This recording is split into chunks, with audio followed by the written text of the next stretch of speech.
ส่วนร้ายนี่ไปสวนนี่หมดสู่ถือเขาถือน้ำไปเป็นบ่น้องเบลถือบ่ ถืออยู่ บัดถือบัดบ่เนาะพอส่วนนั้นเดี๋ยวมากินเขาวอยู่เฮือนพี่น้องเดี๋ยวตอนแรกไปใหม่ถ้าสวนไห้บ่ไก่ขัดไก่จะบ่ไปนอนพุ่นเลยจ้ะ เคยบ่สนองไปนอนอยู่ให้เคยบ่ เคย เออ เป็นยังแม่น้องอันนั้นบ่เป็นไข่บ่ แม่หามือ จักมื้อล่ะ หามือ หามื้อแล้วเป็นไข้ฮะยังบ่ดีอยู่ ยัง บ่ได้ไปอันนั้นบ่บ่ได้ไปห้องหมอซื้อหวานซื้อยาบ่น้องเบล ว่า บ่ได้กินยาเลย บ่มีเงิน บ่มีเงินซื้อยา แม่น ปีใหม่นี่ไปเล่นคนเดียวบ่หรือว่าเล่นกับ บ่ได้กินปีใหม่ บ่ได้เล่นเลย แม่น น้องไปใช้ซะ ยืน มีเพื่อนเอาคือบ่ไปดินซะปีละเทื่อแล้วเขาว่าได้ บ่มีเงิน บ่มี บ่ เงิน มีเงินก็บ่มีคนพาไปดินบ่ แม่น บ่มีบ่ผู้บ่าวน้อง บ่มี คิดว่ามีผู้บ่าวพาไปบ่มีเนาะ ส่วนร้ายคือในเขียนชนบทเท่านี้ผู้ใดมีผู้บ่าวยามปีใหม่เข้าไปก็แฟนแม่นบ่ แม่น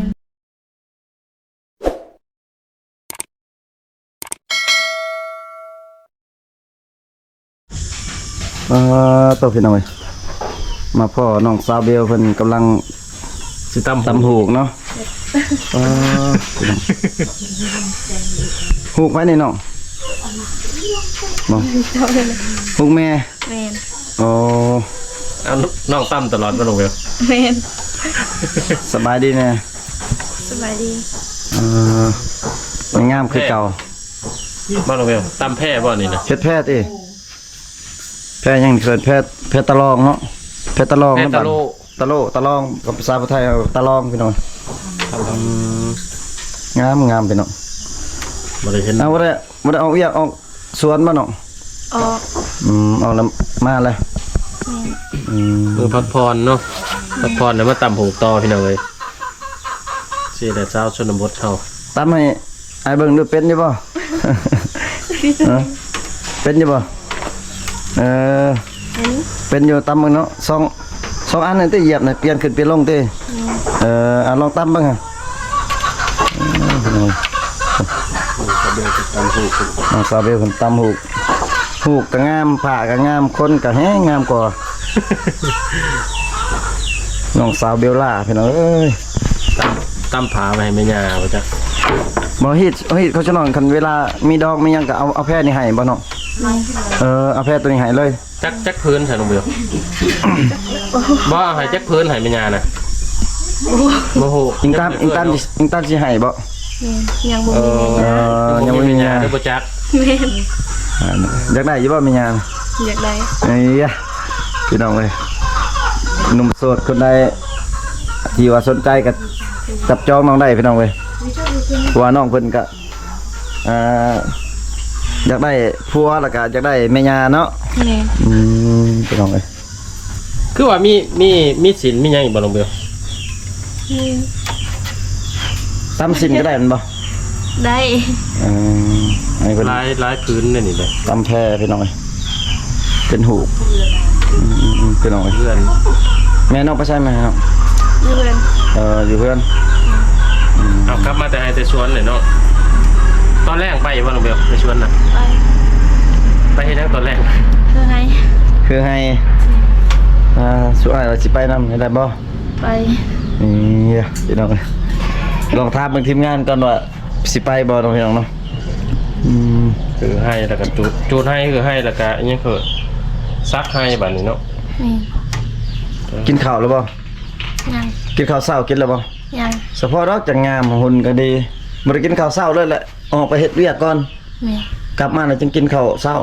แม่ ก็ จัก ข้าว โมง เช้า จะนอกกินข้าวเช้าลงเบลปกติ 12 โมง ข้าวเช้า 12 โมง 1 โมงได้บอกกัน แสดงว่ามื้อนึงกิน2ขาดเนาะ บางทีก็คาบเดียวบ่จักเงินบ่ บางทีกิน12โมงแล้วก็6โมงอีกเทื่อนึง6โมง7โมง พี่น้อง นอกจากบ่อยากบ่แล้วมันบ่มีอาหารลงเบล บ่อยาก บ่อยาก มันเคยแหล้วเนาะเคยอดแล้วก็เลยอดพี่น้องเอ้ยพี่น้องเอ้ย เปลี่ยนมุมแล้วนึงพี่น้องเอ้ยถ้าอยากจะงากเลย เอามุมเดียวมันยัน FC เบื่อพี่น้องเลยเอาหลายๆมุมให้พ่อแม่พี่น้องได้เบิ่งนํกันพี่น้องเอ้ยอันน่ะ น้องเบลเวลากลางคืนนี่น้องเคยตำหูกนี่มีบ่ผู้บ่าวขึ้นมาลมน้องอยู่ในเวลาตำหูกนี่มีบ่ บ่มี บ่มีบ่ แม่น มันเป็นล่มใช่ล่มผู้เบาอยู่ตาราง แม่น แสดงว่าฮีตของชน้องนี่ลมผู้บ่าวในลมทางอื่นบ่น้อง แม่น อืมบ่ได้บ่ได้ลมอยู่เฮือนเนาะ ยากได้บอกไทยก็พิธีเพิ่นเด้ แม่น ต้องอะไรล่มอยู่ตาราง คือน้องว่ายังบ่กินข้าวนี่ชน้องมาแต่เวียกน้องมีระบบอาหารเตรียมไว้บ่มีสิกินกันยังซั่นบ่ เก็บหน่อไม้แต่ให้ ละไม้ หน่อไม้มาเอามาแต่ให้ แม่น มีหน่อไม้แล้วยามนี้เนาะ แม่น ฝนตกใหม่พี่น้องเอ้ยฮะกับฝนตกได้ 3-4 มื้อหลังนี่ แสดงว่าชน้องนี่กินอาหารตามฤดูกาลเนาะ แม่น มีหยังก็กินตามนั้น แม่น พี่น้อง คันบ่มีหน่อไม้นี่ซะกินนะ กินแต่เจียว กินข้าวกับแจ่ว แม่น ส่วนร้ายนี่ไปสวนนี่บ่สู่ถือข้าวถือน้ำไปแม่นบ่น้องเบลถือบ่ ถืออยู่ มาถือบัดบ่เนาะพอส่วนนั้นเดี๋ยวมากินข้าวอยู่เฮือนพี่น้องเดี๋ยวตอนแรกไปใหม่ถ้าสวนให้บ่ไกลขัดไก่จะบ่ไปนอนพุ่นเลยจ้ะ เคยบ่ชน้องไปนอนอยู่ให้เคยบ่ เคย พี่น้องเว้ยลำบากแฮงพี่น้องเว้ยเพราะว่าพระเจ้าเฮ็ดให้เฮ็ดหัวเฮ็ดสวนไก่เนาะ บ้านเขาก็ยังบ่งามได้บ่เทื่อเด้ อยู่ให้แต่ว่าแม่บ่สบายก็เลยเมื่อ แม่บ่สบาย แม่น ปกติก็อยู่ให้แล้วมาก่อนเป็นยังแม่น้องกันนั่นบ่เป็นไข่บ่ แม่นหามื้อแล้ว จักมื้อล่ะ หามื้อ หามื้อแล้วเป็นไข้ฮะยังบ่ดีอยู่ ยัง บ่ได้ไปอันนั้นบ่บ่ได้ไปห้องหมอซื้อหวานซื้อยาบ่ลูกเอ้ย ว่า บ่ได้กินยาเลย บ่มีเงิน บ่มีเงินซื้อยา แม่น เฮ็ดแน่ซั่นให้มันเศร้าเองบ่ แม่น หาเซาเองเลยกินหักไม้หักตอกพี่น้องมันกินได้ไม่ได้แล้วก็เศร้าเองฮอดเนี่ยเขาเจ้าเชื่อแบบนั้นเนาะโอเคเนาะ แม่นส่วนหลายเข็ดนอกจะบ่ได้ใส่ยาถ้าว่าบ่หนักแฮงเลยชั่วโมงน้องสิออกไปเฮ็ดเวียกอีกตอน ประมาณ3โมง4โมง 3-4 โมงแล้วจักโมงมาซั่นนั่นเด้ 6 6 โมงแรง มาก็อาบน้ำแล้วนอนเลย แม่น บางเทื่อบ่กินฮอดข้าวพี่น้องต้องใส่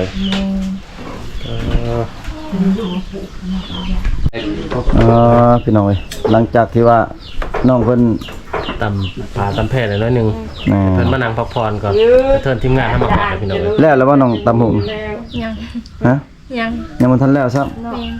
แต่ว่าพักผ่อนก่อน แม่น ปกติตำจนชุดฝ่ายเพิ่นบ่น้องเบลช่วงแรกเขาขายบ่หรือเขาใส่นะ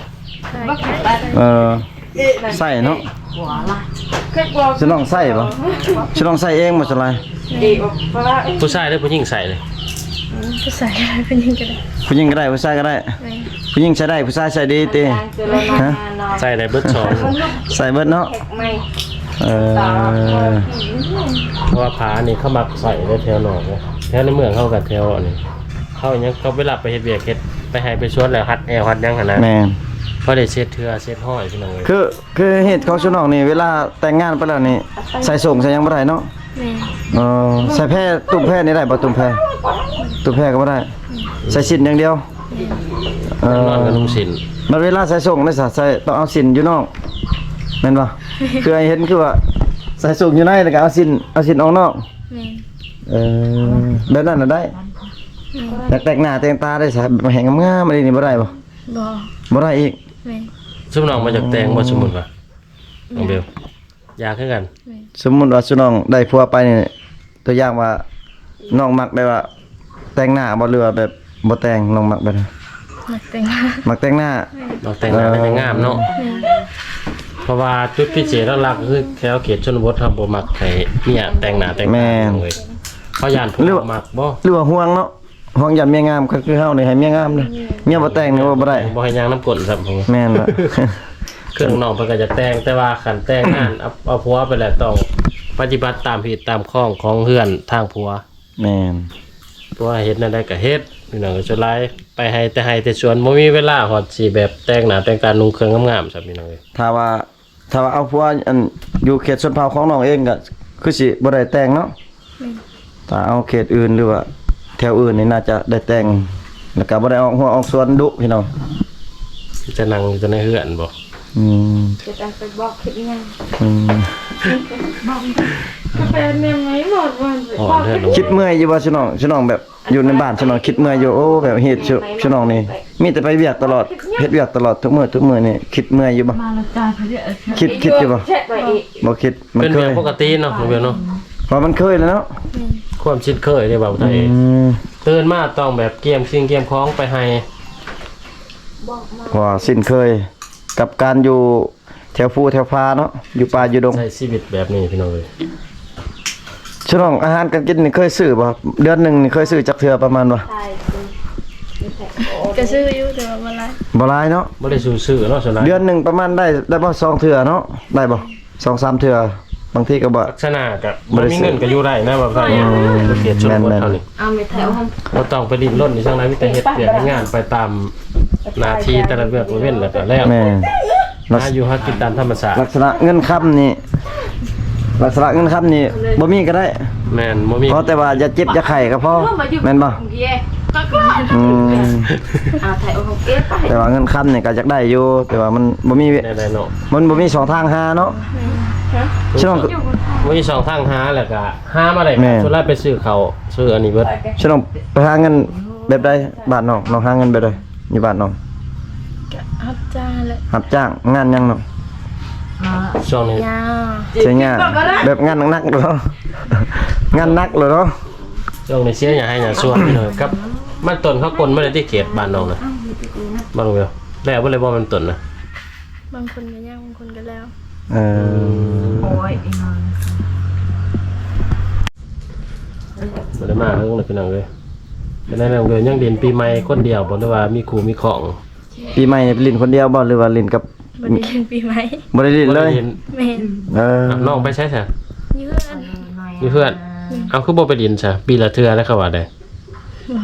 บ่มีเงิน เออบ่มีเงิน เงินก็บ่มีคนพาไปเรียนบ่ แม่น บ่มีบ่ผู้บ่าวน้อง บ่มี คิดว่ามีผู้บ่าวพาไปบ่มีเนาะ ส่วนหลายคือในเขตชนบทเท่านี้ผู้ใดมีผู้บ่าวยามปีใหม่เข้าไปก็แฟนมันบ่ แม่น อื โอ้ ม พี่น้องเอ้ย แต่ว่าน้องบ่มีเนาะ ก็เลยได้อยู่เพื่อน อืมยังโสด ไปเรียนพี่น้อง งามปะนี่ปะให้อยู่คนเดียวได้นะได้พี่น้องเว้ยกันเบาผู้ไทยหรือเบาไก่ควางซองได้นี่สิควางคน3คน4เลยพี่น้องเว้ยแต่มันควางบ่ได้สิเนาะเบาไก่เนาะ แม่มันเพิ่มหน่อย น้องเวน้องว่ารีบ่ว่าบ่ได้ไปเรียนใส่น้องเบล แม่นแท้บ่ แค่บ่ บ่ได้ไปเลย ไม่ได้ไป เออ อยู่เพื่อนเฮ็ดเวียกคือเก่าพี่น้องเอ้ยเพราะว่าส่วนหลายคันมีแฟนแล้วไปนํแฟนเขาเจ้าแถวเขตชนบทถ้าบ่มีแล้วคือว่าอยู่เพื่อนอยู่ชาตินำพ่อนำแม่เฮ็ดเวียกพี่น้องเอ้ยอืม อ่ะพี่น้องเอ้ยก็คลิปนี้ก็บ่าวไทยก็สิได้ขออนุญาตปิดคลิปไว้เพียงเท่านี้ก่อนพี่น้องเอ้ยเพราะว่าถามข่าวน้องก็ไลน์มาแล้วพี่น้องเอ้ยเนาะน้องเบลเฟซน้องน่ะยังคือเก่าบ่เฟซน้องน่ะ แม่น น้องเบลชาวลาวเนาะ แม่น ตัวไทยเนาะจังเว้ยยังโสดเนาะ โสด โสดแท้บ่ โสดแท้ โสดแท้ 100%เป็นหน่อยเนาะก็ขอบอกขอบใจ FC ที่เข้ามาติดตามมาชมคลิปแต่ต้นจนจบพี่น้องเว้ยอยู่ดีมีแฮงเบิดสุขุสุขคนพี่น้องบ๊ายบายเนี่ยเนาะ